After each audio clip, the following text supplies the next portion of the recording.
Доброе утро всем, кто начинает свой день вместе с программой «Утро Якутии» на телеканалах «Якутия-24» и НВК «Саха». На календаре понедельник, 27 декабря.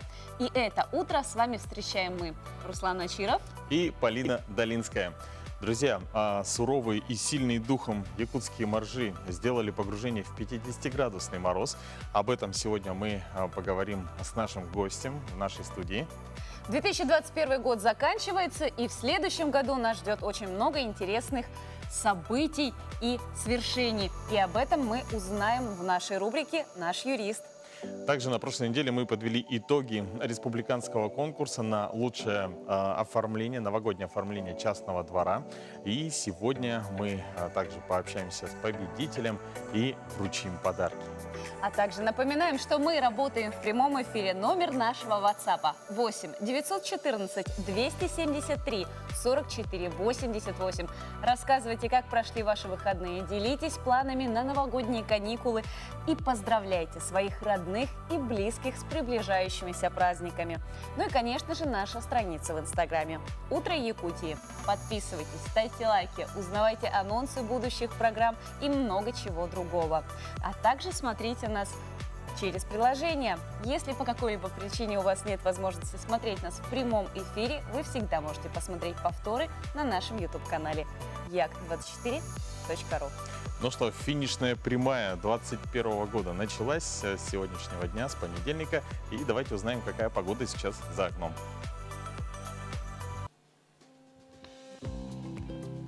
По данным Якутского гидрометеоцентра, в 6 часов утра температура воздуха в центральных районах составила 48-35 градусов со знаком минус.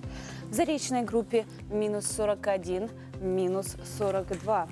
В южных в это утро в Алдане минус 30, в Нерюнгре минус 32, в Вилюйской группе Улусов 31-33 градусов мороза. В Нижнеленских 41-48 ниже 0, а в западных теплее сегодня. В Алекпинске минус 28, минус 33 в Мирном. В Колымо-Индигирской группе Улусов 32 градуса в это утро. На Белой горе минус 55 градусов в Уснере и объявлен актированный день. В Янских 32-44 ниже 0, на северо-западе 17-36 со знаком минус. В городе Якутске температура воздуха на 6 часов утра составила 42 градуса мороза. Атмосферное давление 762 миллиметра ртутного столба. Штиль. В течение дня синоптики обещают нам преимущественно без осадков, местами туман. Ветер западный подует с порывами от 1 до 3 метров в секунду. Температура воздуха 39-41 со знаком минус.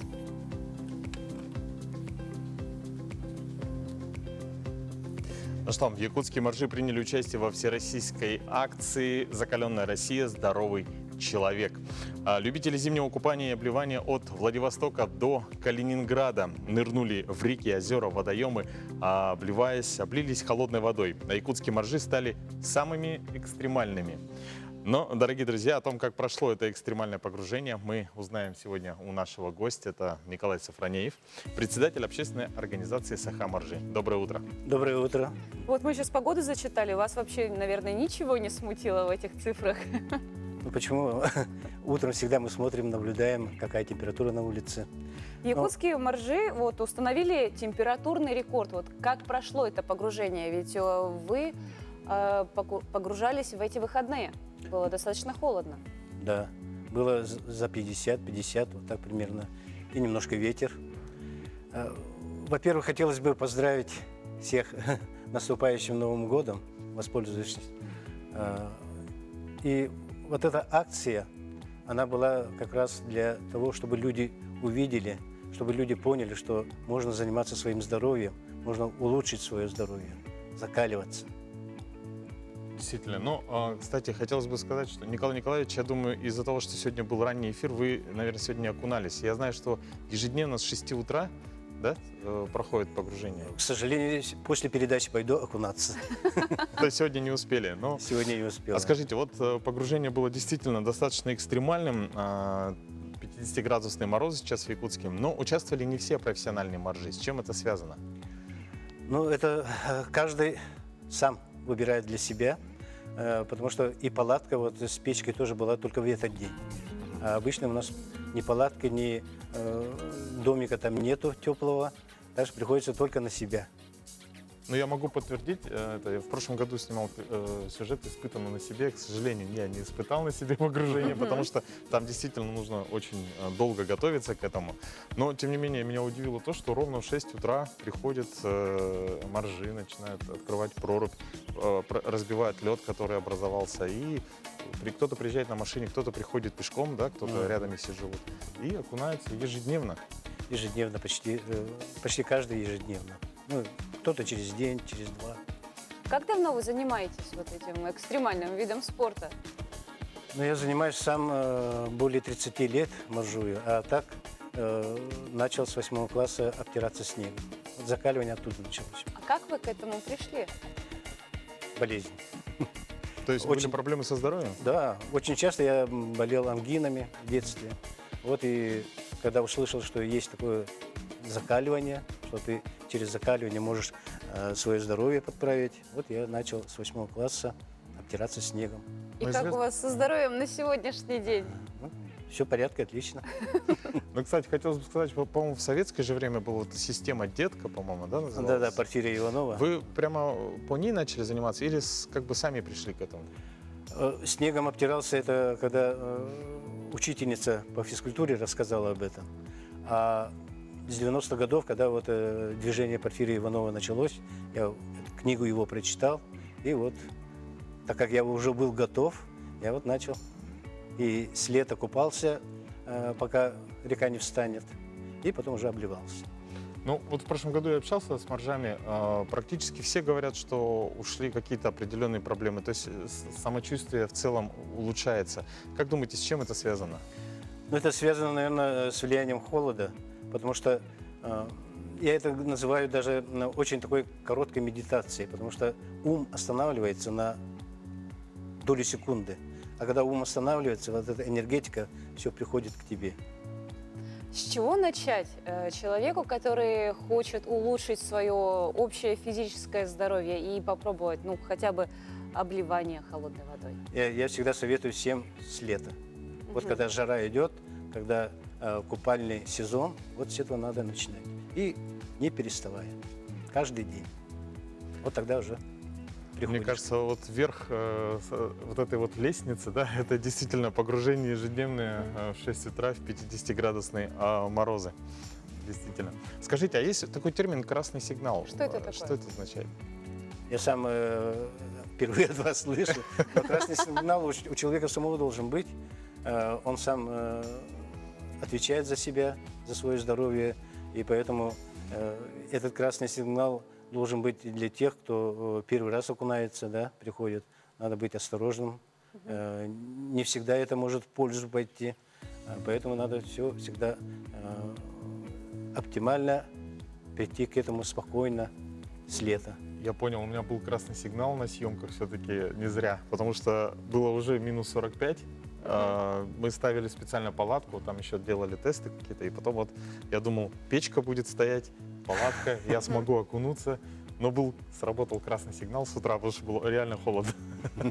Скажите, а ваши ощущения, когда вы погружаетесь в С прорубь? чем это можно сравнить? Ну, это тебя просто вот так берет и сковывает. Ну, холод он начинает. И тут самое важное – расслабиться. Надо ум расслабить. А вот те, кто знает медитацию, понимает медитацию, да, применяет это к жизни, он спокойно может войти в это состояние Как же тут расслабиться? Это же стресс. Организм понимает, Да. что ему сейчас все, и он пытается как-то себя активировать, как-то процесс выживания запустить. Да. Вот как тут расслабляться-то? Потому что сопротивление всегда боль. Это всегда страдание, сопротивление. Но когда ты расслабляешься, ты принимаешь этот холод, ты принимаешь это, холод становится другом, твоим другом. А сколько человек у вас занимается? Вообще в Якутске.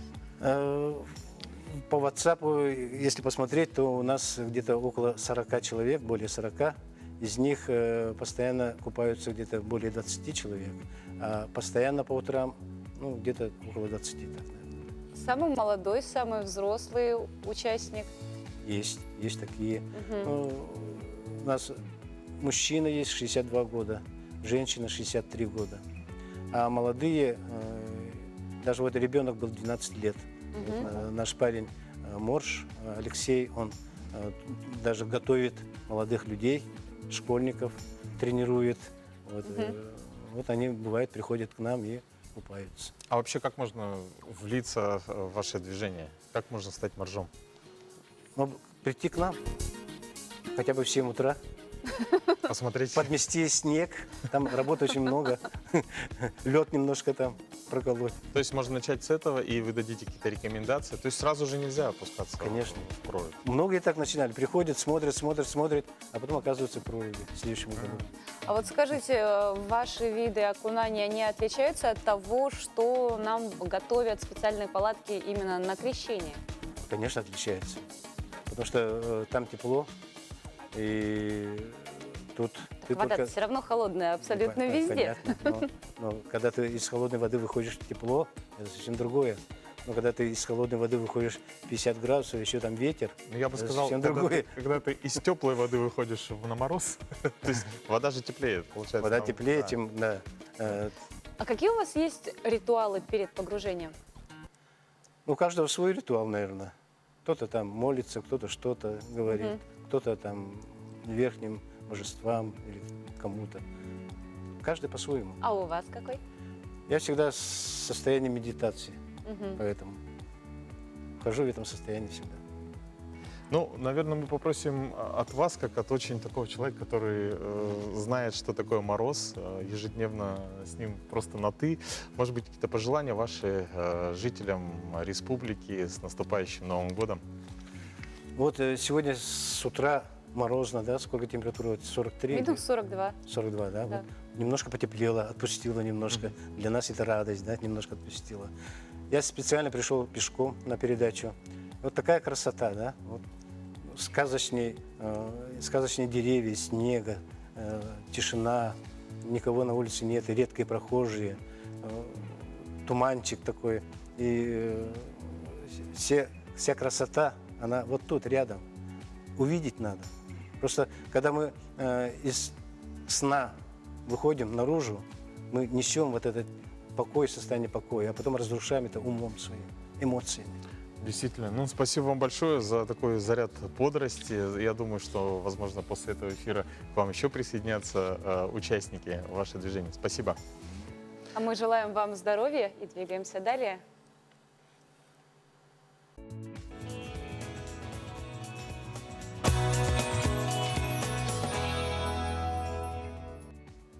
Ну что, друзья, двигаемся далее. Самое время узнать о последних актуальных новостях в мире республики и за ее пределами. И поможет нам в этом Иван Лазаренко.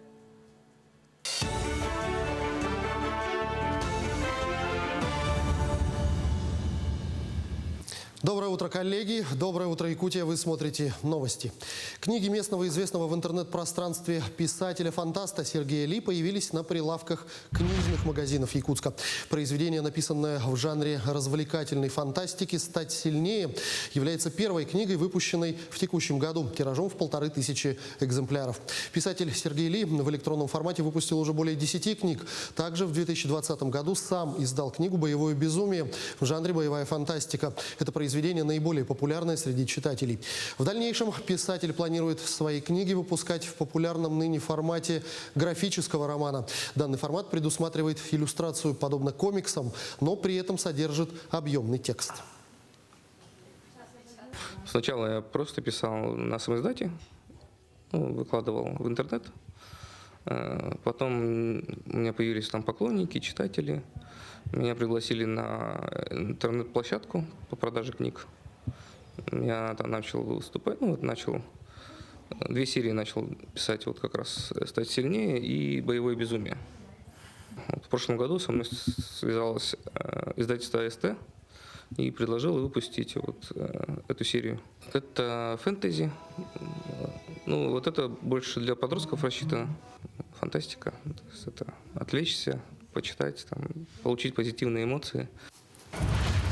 В республике состоялось открытие юбилейной благотворительной акции «Подари волшебство». Волшебная акция проводится межмуниципальным МВД России Якутской вот уже 16 лет. Ежегодно в канун Нового года полицейские Деда Мороза и Снегурочки дарят подарки детям. Несмотря на пандемию коронавируса, которая диктует свои условия, полицейские решили не прерывать добрую многолетнюю традицию, но с обязательным соблюдением санитарно-эпидемиологических норм. Одними из первых из рук якутского Деда Мороза, повелителя холода Чисхана и его внучки Харчаны, подарки получила многодетная семья Ивановых, воспитывающая 6 детей. Во-первых, взаимосвязь между органами внутренних дел и частью общественности. Принося вот эту вот частичку радости, да, мы приносим же какое-то волшебство действительно в дом. В этот день мы забываем все обиды, которые были.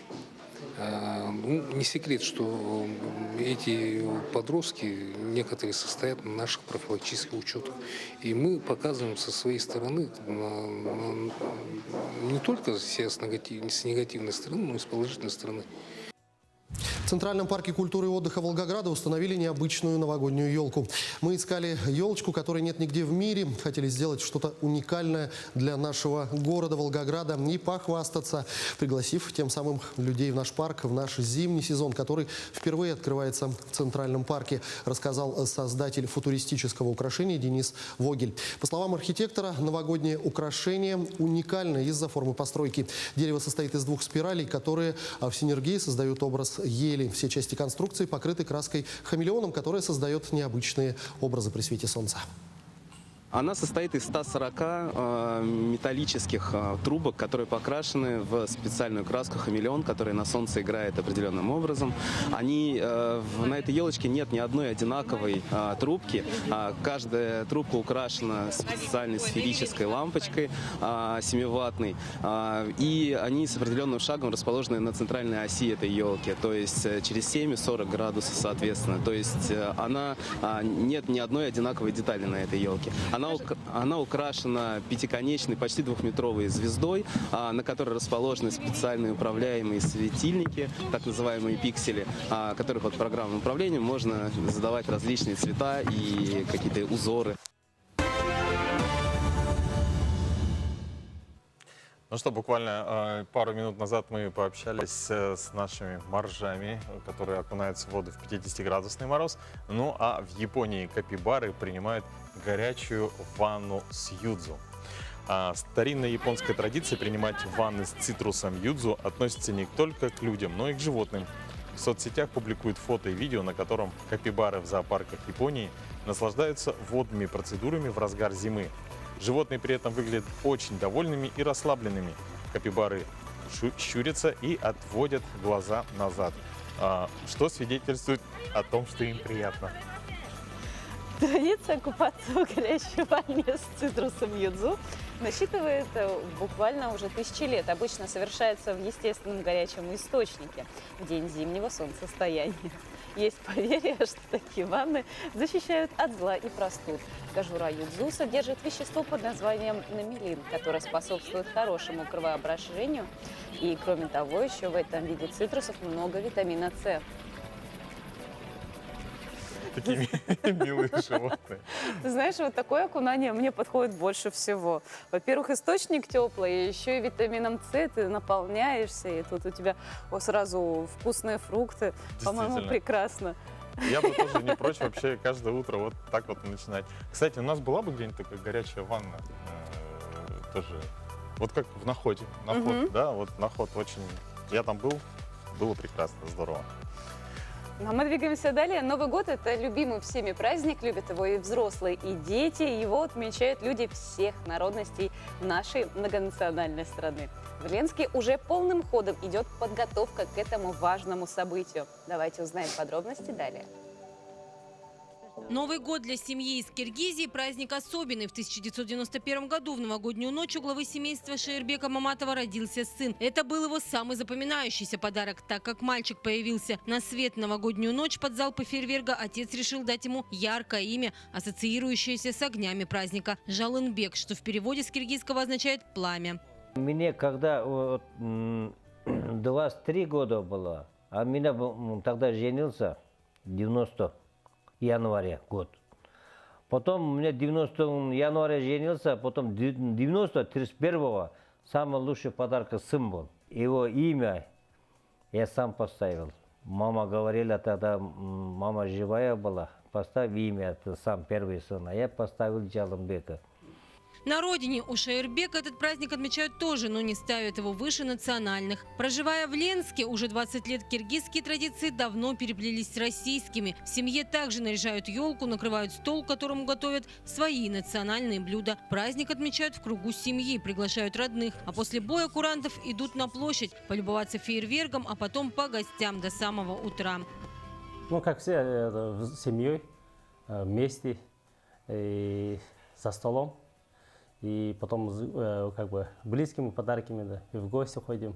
Там различия особо не вижу, но в России как бы праздников много.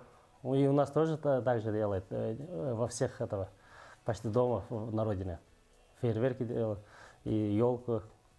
Сейчас в доме предновогодняя суета, Жалынбек с детьми, а у него их 4 наряжают елку. По традиции в этом принимают участие все. А женская часть семьи готовит праздничный стол. Но колбасу из конины делает глава семейства. Это его фирменное блюдо. Как рассказал Шаирбек, в холодные зимы каждое утро надо съедать по 4 кусочка колбасы, чтобы можно было спокойно работать даже на самом крепчайшем морозе и не замерзнуть. К своим традиционным блюдам добавляют и российские, без которых не обходится ни один Новый год. Например, такие как салат оливье.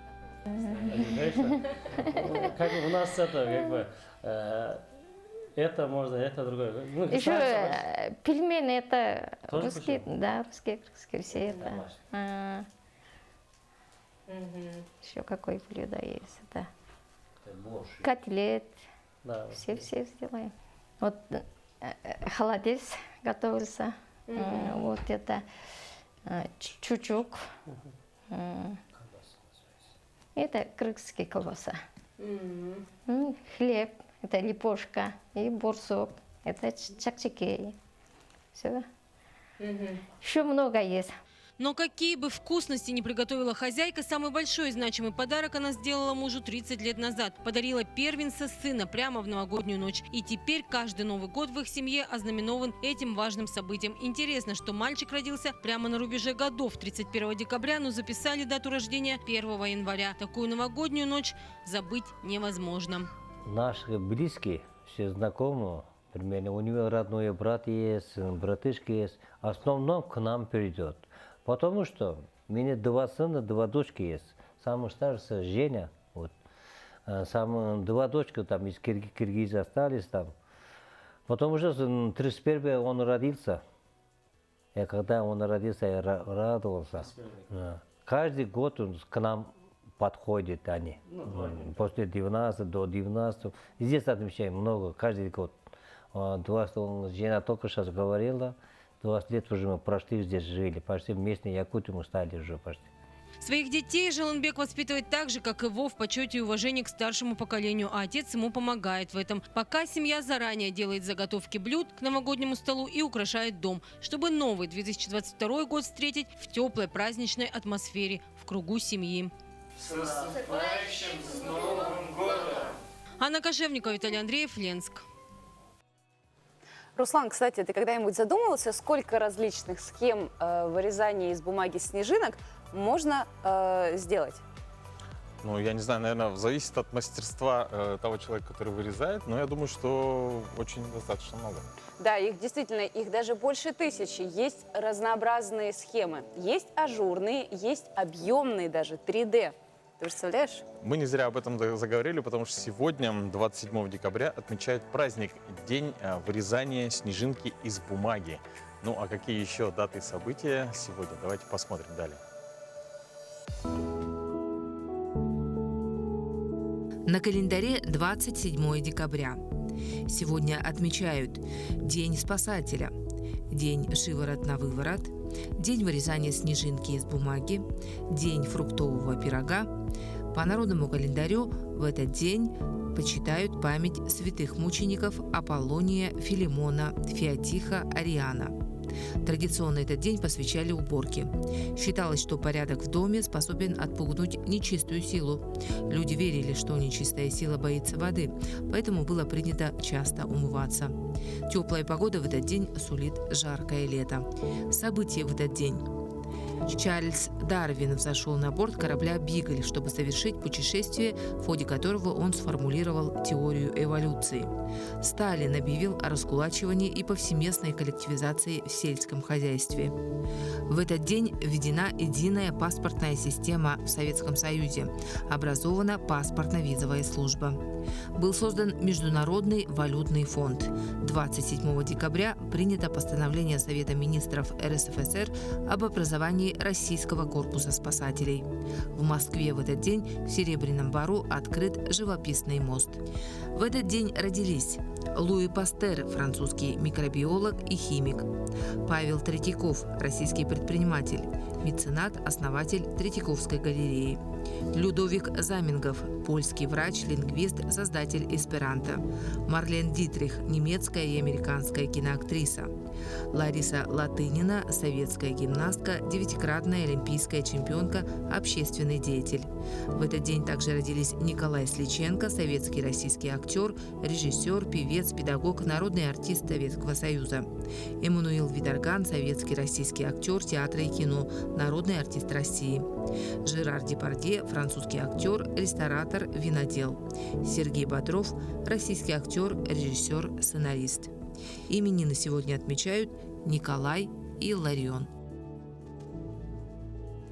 Ну что, как мы уже говорили, финишная прямая 2021 года началась с понедельника. Ну и в конце недели нас ждет самый главный праздник этого года. Давайте узнаем, да? Какие интересные нам звезды предсказали события на эту неделю для каждого знака зодиака, но что-то мне подсказывает, что гороскоп у нас в первый раз будет у всех един. Нас ждет предновогодняя суета, упаковка подарков, а также нарезание салатов. Так что, друзья, давайте узнаем и посмотрим, подтвердятся ли мои слова.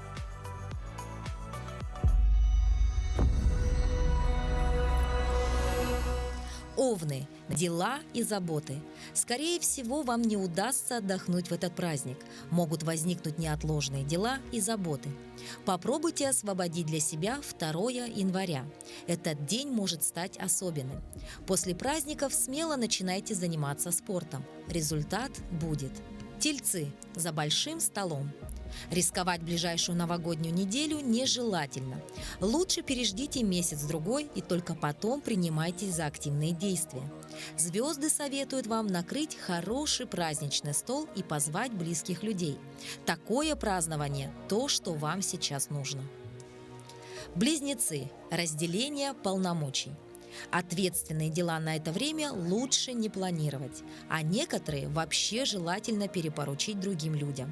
На работе возможно недопонимание с коллегами.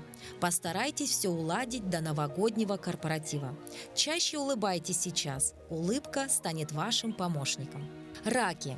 Праздники без работы. Держитесь достойно, даже если окружающие будут вызывать вас на эмоции.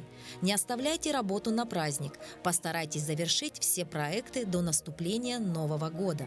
В дни каникул проводите больше времени с детьми. Львы. Любовь ждет вас. Вас ожидают перемены на любовном фронте. В ближайшие дни вы или встретите свою судьбу, или перейдете на новый уровень отношения с нынешним партнером. Небольшие денежные трудности ждут вас в конце праздника. Затяните пояс потуже, чтобы совсем справиться. Девы. Заветная мечта. Вы почувствуете прилив энергии уже в начале этого периода. Своего апогея он достигнет 2 января. Используйте это время для реализации искренних желаний и стремлений. Кстати, именно в эту новогоднюю ночь звезды советуют вам загадать самую заветную мечту. Весы. Прощай ненужное. Перед Новым годом обязательно сделайте генеральную уборку. Желательно также расстаться с ненужными вещами. Отношения со второй половинкой могут испортиться в праздник. Возьмите ситуацию в свои руки, иначе вы рискуете провести каникулы в одиночестве. Скорпионы. Максимум расслабления. Любые попытки сесть на диету будут обречены на провал. Оставьте эту идею до середины января. Постарайтесь в этот новогодний период максимально расслабиться и набраться сил. Если поссоритесь с близкими людьми, не затягивайте с примирением. Идите на контакт первым. Стрельцы. Новые знакомства. В этот период будьте открыты для общения. Вас ждут новые знакомства. Приготовьтесь к тому, что не все вопросы будут решаться так легко, как вам хотелось бы. Подключайте помощь со стороны близких. Праздник хорошо бы провести за городом. Козероги. Отдых с семьей. Период благоприятен для любых поездок, особенно если вы собираетесь на отдых. Берите с собой семью. В одиночку будет не так весело. Постарайтесь раздать долги до начала праздников. В январе начните относиться к тратам более осознанно. Водолеи. Встречи и развлечения. Уже в начале января вас ждет немало дел, которые придется срочно решать. Однако переживать не стоит, вы совсем справитесь. Главное – грамотно все организовать. Благоприятным днем для вас станет 2 января.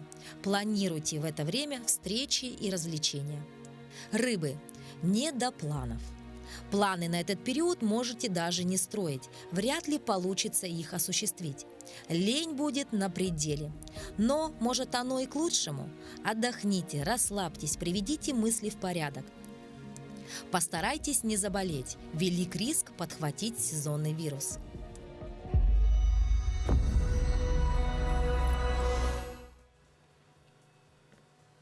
На прошлой неделе мы подвели итоги нашего новогоднего конкурса, который так и назывался «Новогоднее настроение». Был он объявлен нашей программой, и мы подводили итоги. Мы смотрели, как у вас был оформлен частный двор, и мы сейчас хотим в прямом эфире поздравить победителя города Якутска, ветеран труда, почетный гражданин Алекпинского района Василий Кулагин.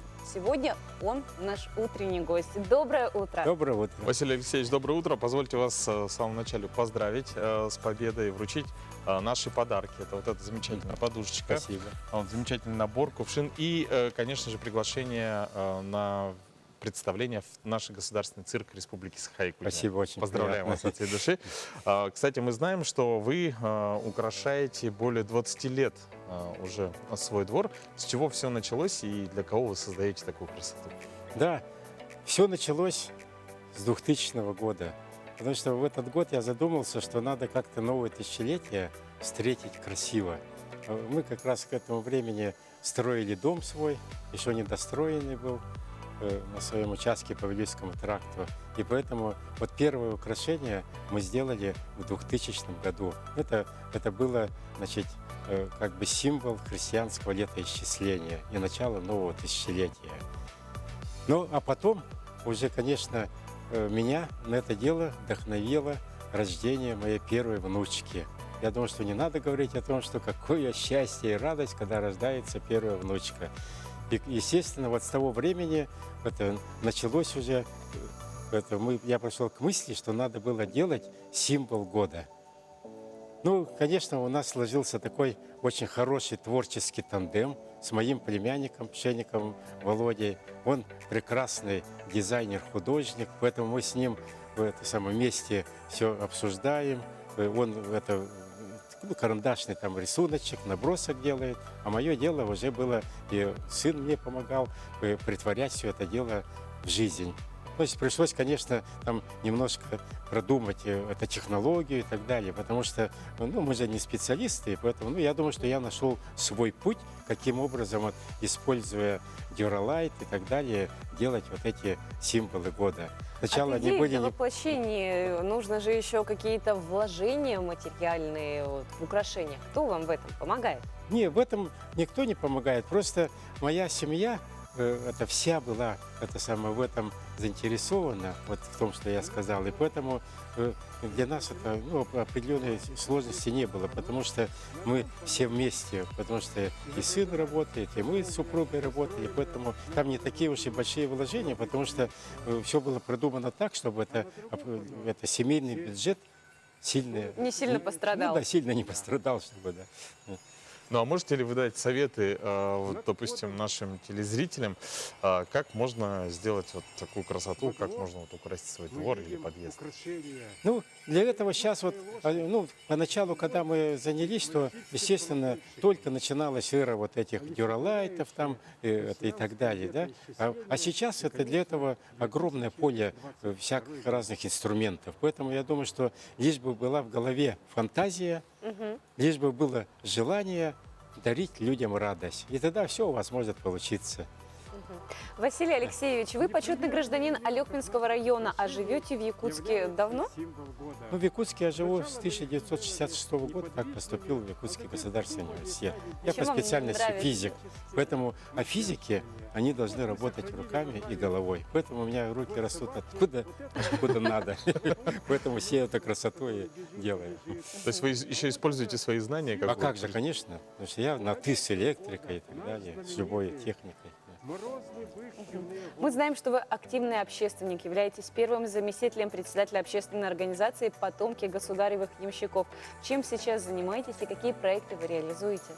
Ну, эту организацию мы создали в 2007 году официально, а неофициально мы начали работать уже с 2000 года. Почему? Потому что история ямщиков, история Якутского тракта у нас в Якутии – это огромное белое пятно. И поэтому наша задача была написать вот эту историю. Потому что практически никто не знал, когда образовались наши ямщицкие станки, которые постепенно переросли в деревни. Потому что Мы вот у нас... их видели, когда были в командировке как раз в Еланке. Да. В музее были, очень понравилось. И вот, конечно, наша главная цель какая? Чтобы сохранить вот то наследие культурное, песенное, бытовое, которое привезли наши предки, государевы ямщики, это почти что 300 лет назад. Естественно, главная цель – передать вот это все от современному поколению, детям, чтобы дети наши знали свою историю, знали свои родословные. Вот за это время мы смогли написать более 20 книг по истории ямщицких станков Алекминского района и Хангаласского района. Мы поставили около 20 часовен. Даже нет вот ямщицких станков, но там красуются часовни, которые говорят о том, что здесь когда-то жили люди, кипела жизнь. Мы, значит, каждый год проводим фестиваль «Играй гармонии Вичестушка». Вот уже 22 раз в этом году должны проводить. Вот только последние 2 года пандемия нас подвела, и поэтому мы не смогли юбилейный фестиваль провести. Но я думаю, что скоро это закончится. И мы вот эти фестивали проводим, знаете, специально в деревнях, вот бывших ямщицких станках, для того, чтобы люди сколыхнуть. Вот сельское население, оно же вдали от города, как-то вдали от культуры.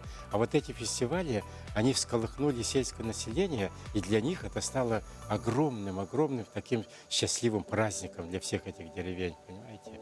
Поэтому вот это наша такая задача. И вот недавно буквально пришлось нам провести онлайн. Мы каждый год проводим для детей специальные ямщицкие чтения, чтобы они вот именно нашу историю. Вот на последнем онлайн-режиме Табагинская школа проводила. Больше 100 докладов было, больше 30 школ участвовало со всей нашей республики. Это говорит о том, что наше поколение историю будет знать. И мы поэтому будем уверены за молодых людей, которые нас сменят когда-то. Очень хорошее дело. Да. Но я вижу, что вы к нам не с пустыми руками. Да, пришли я не с тоже. пустыми руками. Я благодарен очень за ваш подарок. Но Новый год же он такой, что нужно обязательно была взаимность. И я хочу вам подарить вот такие Ой, какие красивые! ямщицкие часы. Вот эти Это часы. как раз вот, которые стоят Конечно, в вот Еланке. эти часы я придумал сам и делаю сам своими руками.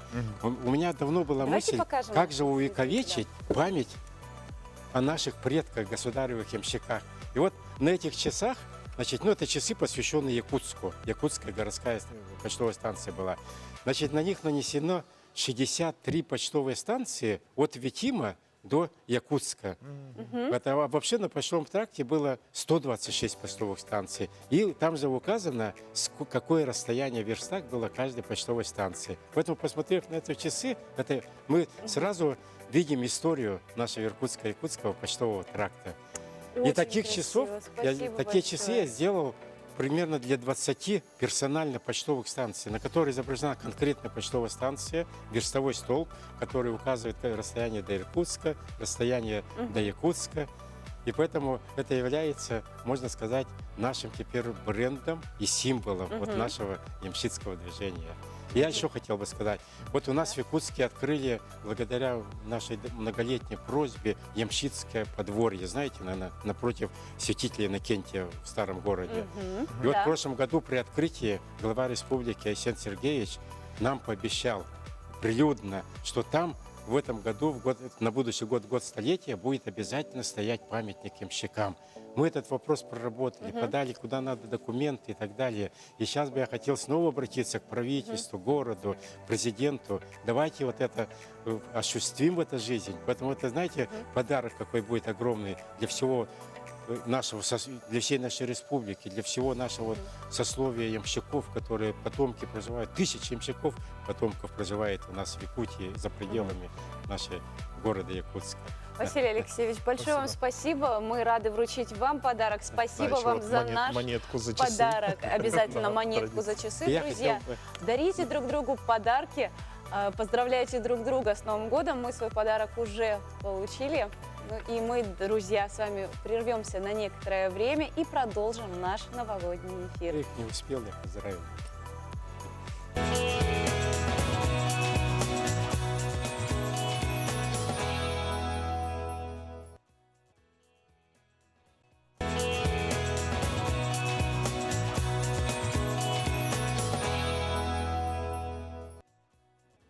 Наступает Новый год, и каждый из нас ждет каких-то изменений в своей жизни. И самое главное, чтобы эти изменения были только хорошие.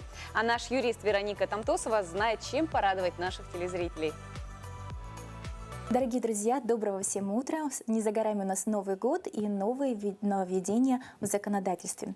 Начнем мы с очень значимой темы. Это что с 1 января одно из основных нововведений — освобождение пенсионеров от удержания из пенсии в случае признания его банкротом. То есть раньше такой статьи не было. Теперь в случае, если пенсионер не справился с кредитными выплатами и решился подать на банкротство, с пенсии удержания производиться никаких не будет. Ну и для тех, кто не любит стоять в очередях и не хочет ехать в другой город.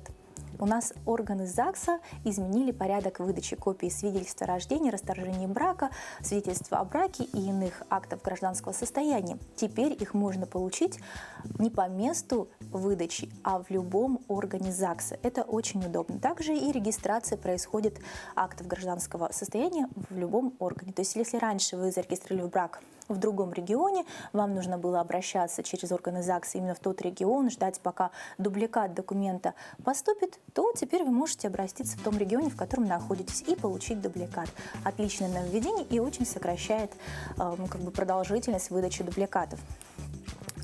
Очень хорошая новость для тех, кто часто пользуется государственными сайтами. 1 декабря доступ к государственным сайтам социального значения будет бесплатным. То есть все операторы сети интернет, которые предоставляют услуги гражданам, должны обеспечить доступ к сайтам госорганов, к сайтам окружной администрации, к иным государственным сайтам социального значения абсолютно бесплатно. То есть даже вот у вас отключился интернет в связи с неуплатой, в связи, может быть, с изменением тарифа, какие-то сложности произошли, то вот именно эти сайты все равно продолжить работу должны.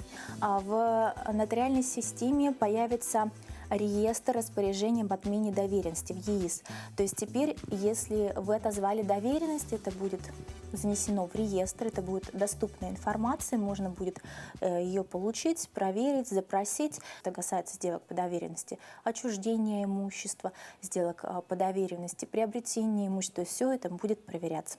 Вот такие нововведения у нас в этом году и в следующем. Другими поделюсь непременно. Спасибо большое, но мы продолжаем и всех поздравляем с этим предновогодним утром понедельника. Надеемся, что эта неделя пролетит очень быстро и, конечно же, мы встретим Новый год. И мы напоминаем, что мы работаем в прямом эфире. Работает наш WhatsApp номер 8 914 273 44 88, на который мы, конечно, с огромным удовольствием принимаем ваши поздравления, предложения и все, что вы можете нам, конечно же, рассказать в эти предновогодние дни. а также наша страница в Инстаграме. «Утро Якутии». Подписывайтесь, ставьте лайки. Кстати, вы уже сейчас можете увидеть, что интересного мы придумали вам на предновогодний эфир. Так что, друзья, запаситесь терпением, вас ждет очень много интересного. Для тех, кто только к нам присоединился и еще не выходил из дома, друзья, мы предлагаем узнать, какая же погода за окном.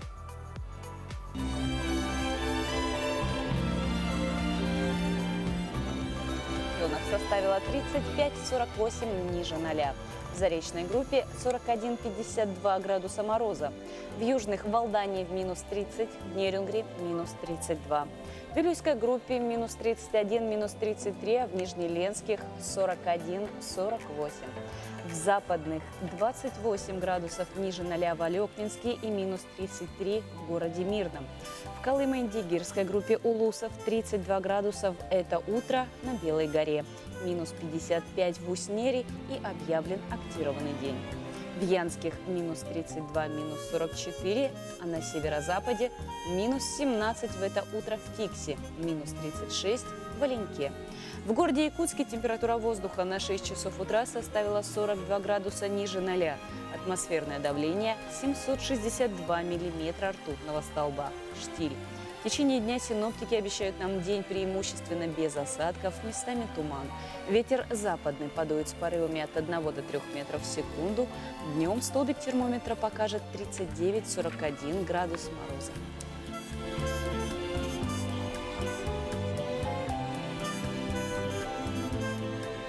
Далее узнаем самые актуальные новости к этой минуте в обзоре от Ивана Лазаренко.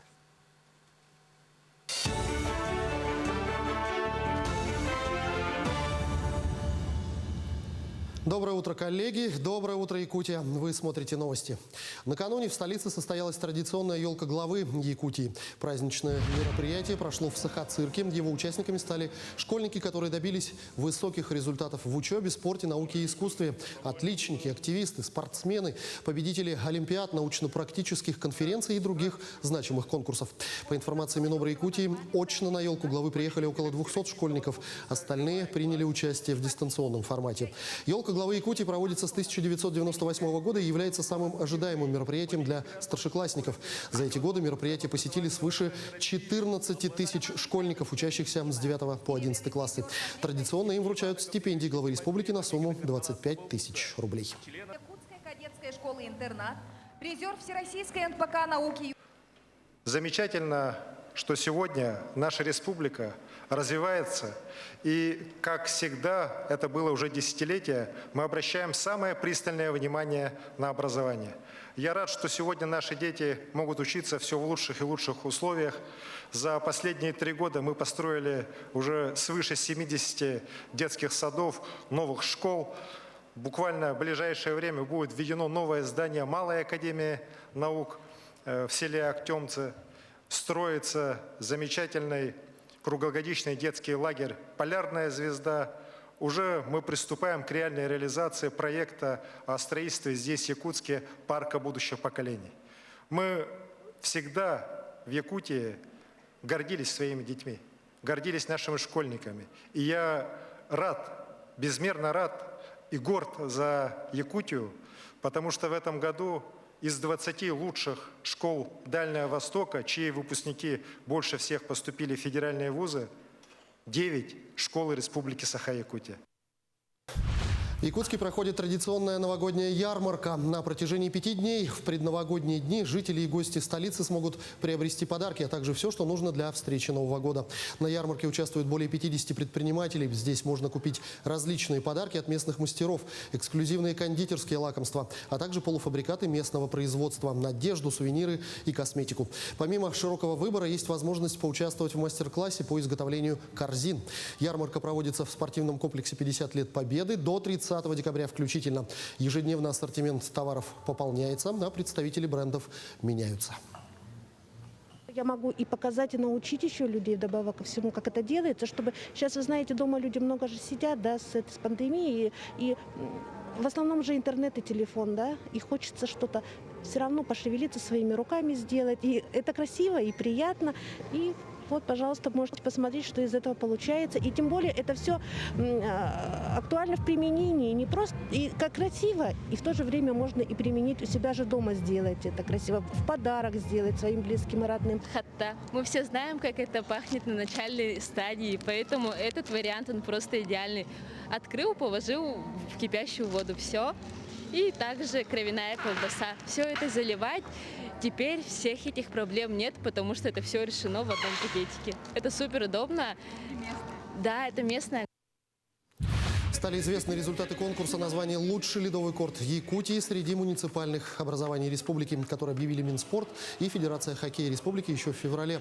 Конкурс призван содействовать улучшению технического состояния мест массового катания на коньках, а также способствовать привлечению граждан к систематическим занятиям физической культурой и спортом. Заявки поступили от 10 населенных пунктов. Заслушав информацию и посмотрев все презентации, победителем был назван ледовый корт села Майя Мегино-Кангаласского улуса. Корт в поселке Чернышевский Мирнинского района занял 2-е место. Ну а тройку победителей замкнул ледовый корт в поселке Махсагалох Хангаласского улуса.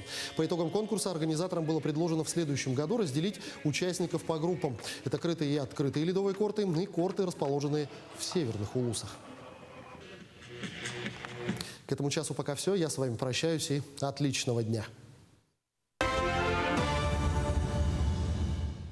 Ну что, друзья, вот и пришло время с вами прощаться. Это последний понедельник в этом году. Я надеюсь, мы задали вам хорошее, предпраздничное и при этом еще и рабочее настроение. Желаем вам отличного утра, отличного бодрого начала дня. Ну и, конечно же, увидимся с вами завтра в нашем предновогоднем эфире. До новых встреч и с наступающим Новым годом!